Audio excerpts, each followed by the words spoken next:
Indore crime branch ने कुछ ही महीनों में डिजिटल अरेस्ट के 26 मामले रजिस्टर किए हैं, जिसमें 2 करोड़ 22 लाख रुपए की ठगी लोगों के साथ की गई है। जहां क्राइम ब्रांच द्वारा अभी तक 60 लाख रुपए रिकवर कर फरियादी को कोर्ट द्वारा दिए गए हैं। वहीं एक ताजा मामला फिर क्राइम ब्रांच के पास पहुंचा, जिसमें डिजिटल अरेस्ट की शिकायत आई है, जिसमें एक वृद्ध महिला को डिजिटल अरेस्ट कर 40 लाख रुपए की धोखाधड़ी की गई और इसकी शिकायत के बाद इंदौर क्राइम ब्रांच ने ठग का अकाउंट फ्रीज कर दिया और 3 लाख रुपए की रिकवरी भी की गई है। दरअसल इंदौर शहर में डिजिटल अरेस्ट के मामले बढ़ते ही जा रहे हैं। जहां तिलक नगर में रहने वाली एक वृद्ध महिला ने क्राइम ब्रांच में शिकायत दर्ज कराई कि व्हाट्सएप कॉल के जरिए ठगों ने फोन करते हुए मुंबई क्राइम ब्रांच और सीबीआई के अधिकारी बनकर उनसे बात की और आधार कार्ड और मोबाइल नंबर के आधार पर मनी लॉन्ड्रिंग का खाता खोला गया है, जिसमें अवैध रूप से लेन देन हो रहा है। महिला जब घबरा गई तो आरोपियों ने अलग अलग 11 बैंक खातों में महिला से 40 लाख रुपए जमा करवा लिए। यही नहीं, महिला ने अपने बैंक में फोन कर तुरंत अपनी फिक्स डिपॉजिट भी तुड़वाई और पैसे आरोपियों को ट्रांसफर कर दिए। कुछ समय बाद जब उसे लगा कि उसके साथ ठगी हुई है तो उसने क्राइम ब्रांच में शिकायत दर्ज करवाई है। फिलहाल पुलिस ने 11 बैंक खातों के अकाउंट को फ्रीज कर 3 लाख रुपए की रिकवरी भी कर ली है और आरोपियों की तलाश में पुलिस जुट गई है। एक डिजिटल अरेस्ट का मामला सामने एक और डिजिटल अरेस्ट का मामला सामने आया क्राइम ब्रांच इंदौर में, और जिसमें एक वृद्ध महिला है जो कि तिलक नगर थाना क्षेत्र के अंतर्गत रहती है, जो कि अकेली रहती है। उसके जो लड़का है वो विदेश में रहता है और लगभग 60 वर्ष से ऊपर जो वृद्धा है वो सीनियर सिटीजन है।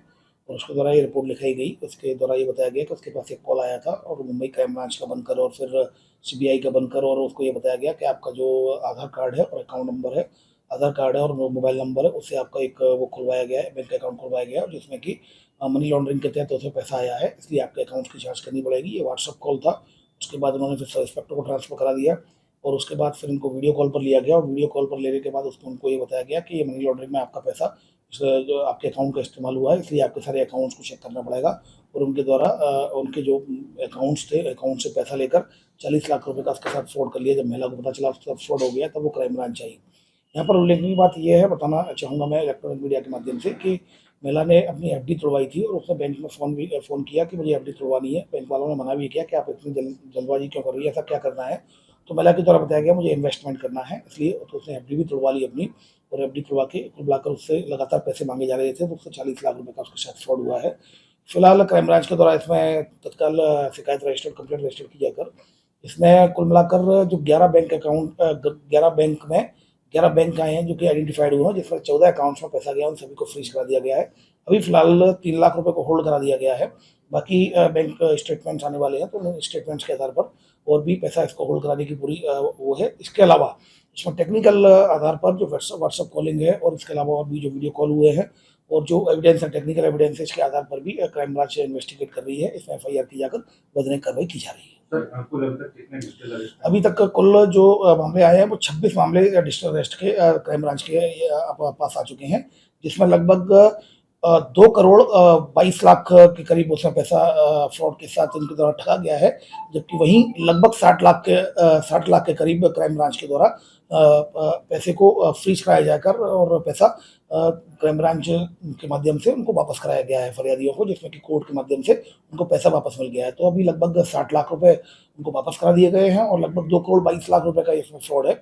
इसमें भी फिलहाल क्राइम ब्रांच में 3 एफआईआर रजिस्टर की गई हैं। एक लसुड़िया थाने में रजिस्टर की गई थी, उसकी इन्वेस्टिगेशन भी क्राइम ब्रांच के द्वारा ही इसमें साथ मिलकर थाने के साथ मिलकर कार्रवाई की जा रही है। इसमें एक वृद्ध के साथ जो कि महालक्ष्मी नगर रहने वाले थे, जो कि असिस्टेंट रिटायर्ड बैंक मैनेजर थे एसबीआई के, उनके साथ फ्रॉड हुआ था। और इसके अलावा एक जो 12 लाख का फ्रॉड हुआ था, जो कि एक महिला जो एक युवती थी जो कि डेल कंपनी में बेंगलोर में सॉफ्टवेयर इंजीनियर थी, उसके साथ 12 लाख का फ्रॉड हुआ था, जिसमें कि एफआईआर रजिस्टर की जाकर एक आरोपी को झालावाड़ राजस्थान से उठाया गया था डिजिटल अरेस्ट में और 2 लाख की उससे रिकवरी की गई थी। तो कुल मिलाकर लगातार रिकवरी भी जारी है और क्राइम ब्रांच उसमें एफआईआर करके कार्रवाई भी कर रही है। सर, ये जो डिजिटल अरेस्ट होता है, ये कैसे लोगों को चिन्हित करके डिजिटल अरेस्ट किया जाता है? देखिए, इसमें चिन्हित नहीं होता है, तो रैंडम कॉल होते हैं और कोई भी इसमें ट्रैप हो जाता है। मेरे पास भी फ़ोन आते हैं, आप लोगों के पास भी आते होंगे, बहुत लोगों के पास फ़ोन आते हैं। तो उसमें ये लोग लगातार ये फ़िशिंग करते हैं, कई मेल भेजते हैं आपको, कई बार आपको कॉल करते हैं, कई बार कॉल ऑटोमेटेड हो सकता है, कई बार व्हाट्सएप कॉल हो सकता है। और ये लगातार ये साइबर फ्रॉडस्टर्स जो होते हैं, डिजिटल अरेस्ट की बात अगर हम नहीं करें बल्कि साइबर फ्रॉड की बात करें, तो ये सुबह से लेकर रात तक हज़ारों SMS हज़ारों लिंक आपको फिशिंग लिंक भेजते रहते हैं। उससे मैटर ऑफ टाइम और कोई उसमें ट्रैप हो जाता है जो समझ नहीं पाता है, तो उसको ट्रैप करके उसके साथ फ्रॉड कर लेते हैं। सर क्या सावधानी रखना चाहिए डिजिटल अरेस्ट से बचना है? डिजिटल अरेस्ट से बचने के लिए सबसे पहली बात तो ये कि आपको पैनिक नहीं होना है। कोई भी किसी प्रकार का कॉल आता है तो आपको पैनिक नहीं होता है। सबसे पहला मैं इलेक्ट्रॉनिक मीडिया के माध्यम से ये कहना चाहूँगा कि डिजिटल अरेस्ट नाम का कोई भी शब्द कानून में नहीं है। कृपया करके डिजिटल अरेस्ट साइबर फ्रॉडस्टर्स के द्वारा बनाया गया ये शब्द है और वो आपको इस तरीके से ऐसा लगता है आपको जैसे कि कानून ये कोई प्रक्रिया है। तो मैं आपको ये कहना चाहूँगा इलेक्ट्रॉनिक मीडिया के माध्यम से डिजिटल अरेस्ट नाम की कोई भी कानून में किसी भी प्रकृति में प्रक्रिया है, नहीं कोई टर्मिनोलॉजी है। तो सबसे पहले तो इसका ध्यान रखें। दूसरा, कभी भी कोई भी गवर्नमेंट एजेंसी होती है, जो लॉ एनफोर्समेंट एजेंसी होती है, कभी भी किसी भी व्यक्ति के अकाउंट से पैसा ट्रांसफर नहीं कराती। अगर आपका अकाउंट सस्पेक्टेड भी है तब भी आपके अकाउंट को फ्रीज कराया जाएगा, लेकिन आपके अकाउंट से किसी दूसरे अकाउंट में पैसा नहीं डाला जाएगा। तो ऐसी कई सावधानियां हैं। सबसे पहली सावधानी ये है कि आप पैनिक ना हो। जैसे ही आप पैनिक नहीं होंगे, आपके सेंसेस लगातार काम करेंगे, तो जैसे ही वो बात करेंगे तो अपने आप आपको बात समझ में आना शुरू हो जाएगा। बट उसके लिए ज़रूरी है कि आप डरे नहीं, आप पैनिक ना हो। पैनिक नहीं होंगे तो आप नॉर्मल रहेंगे। नॉर्मल स्थिति में आपको धीमे-धीमे आप जितना इंटरेक्ट करेंगे, आपको समझ में आता चला जाएगा कि ये कहीं न कहीं ये फ्रॉडस्टर है।